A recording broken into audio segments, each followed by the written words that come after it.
So I want to talk a little bit about Google Slides and why I'm thinking about switching to it, and how I will use it with my students as well. So I've used Keynote a lot in my classroom, like really a lot. I use it for all my presentations. I have students create presentations in it, and I just love Keynote.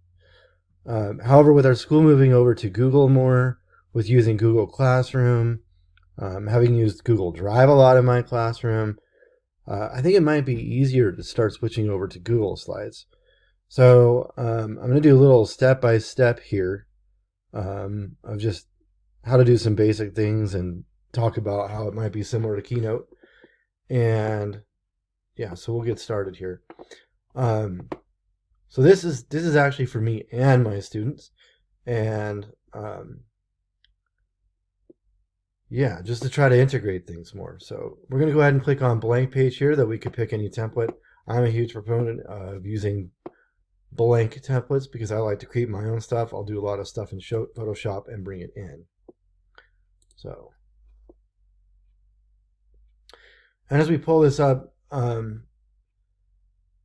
fact, the first slide looks exactly like the blank white page in Keynote. So for me, that's very familiar and very comforting. So we can add new slides by going up to the plus here and clicking on this, and it gives us a bunch of options for different templated pages.